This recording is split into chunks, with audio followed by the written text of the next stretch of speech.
Shalom Bapak Ibu, Saudara yang dikasihi Tuhan.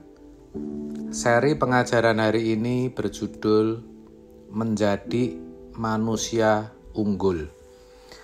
Satu hal yang harus kita tahu terkait keberadaan kita sebagai umat pilihan adalah bahwa hanya umat Perjanjian Baru yang diberi kesempatan untuk menemukan gambar diri yang sesuai kehendak Allah.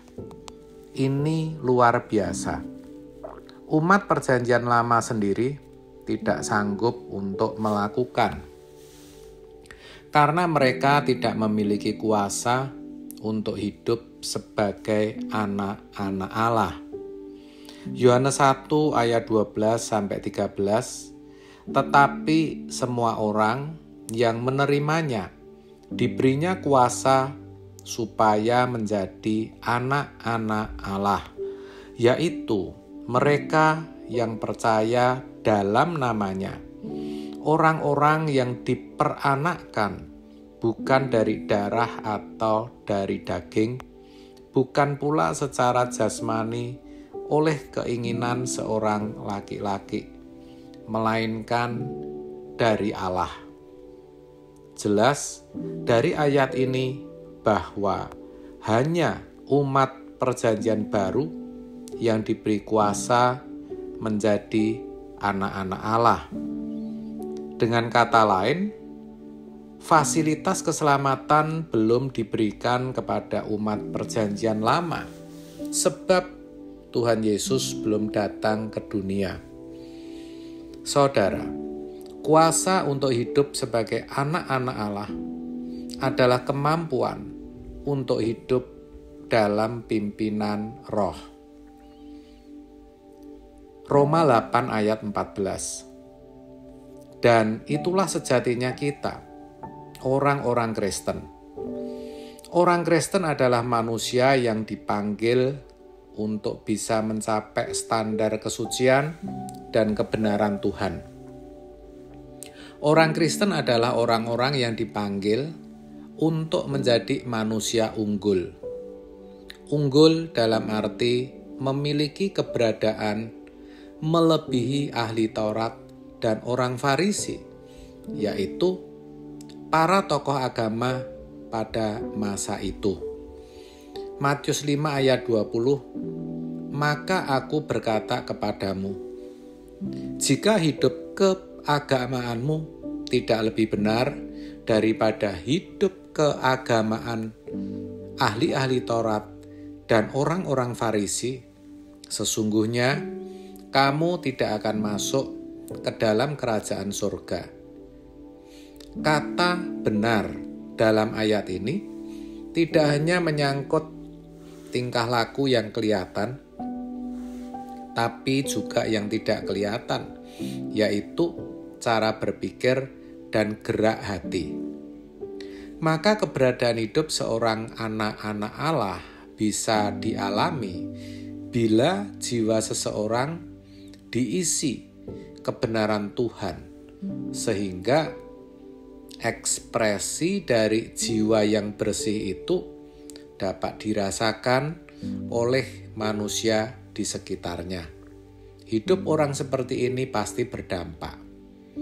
Saudara, proses keselamatan dalam Yesus Kristus pada dasarnya adalah proses menjadikan manusia yang unggul bagi Tuhan, yaitu manusia yang sesuai rancangan Allah semula. Keunggulan ini bukan diukur oleh nilai-nilai bendani atau materi, tapi dari seberapa dalamnya seseorang belajar kebenaran firman Tuhan sampai ia benar-benar mengenal pribadi Tuhan Yesus yang merupakan model manusia yang dikehendaki oleh Allah Bapa. Dalam hal ini, ayat-ayat Perjanjian Lama tidak bisa menjadi tolok ukur kehidupan umat Kristen. Sebab umat Perjanjian Lama barulah mencerminkan orang yang menemukan gambar diri secara umum. Sedangkan umat perjanjian baru memuat kebenaran untuk menemukan gambar diri yang ideal. Itu bedanya. Tapi memang untuk menjadi manusia yang unggul bagi Tuhan, seseorang harus mau mempertaruhkan segenap hidupnya bagi Tuhan dengan serius, bukan sambilan. Maka berlaku firman Tuhan, kasihilah Tuhan Allahmu dengan segenap hatimu. Matius 22 ayat 37. Mengasihi Tuhan dengan segenap hati artinya bersedia menjadi pribadi seperti yang Tuhan kehendaki, yaitu menjadi manusia unggul, manusia yang berkenan di hadirat-Nya.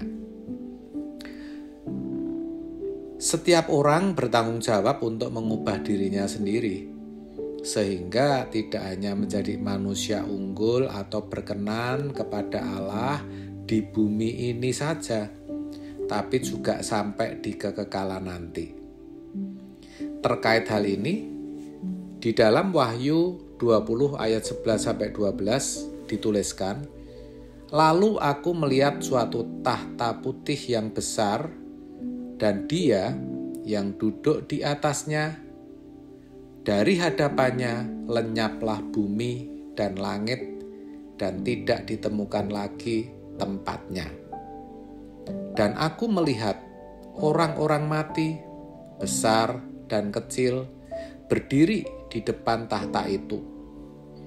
Lalu dibuka semua kitab, dan dibuka juga sebuah kitab lain, yaitu kitab kehidupan. Dan orang-orang mati dihakimi menurut perbuatan mereka berdasarkan apa yang ada tertulis di dalam kitab-kitab itu. Jadi, sesungguhnya tindakan kita hari ini, inilah yang dapat menyelamatkan kita dari api kekal. Tuhan Yesus sudah melakukan tugasnya, membela kita, menebus dosa kita melalui kematiannya di kayu salib. Tetapi, apakah kita sudah meresponi itu, meresponi anugerah yang Tuhan Yesus berikan, atau tidak?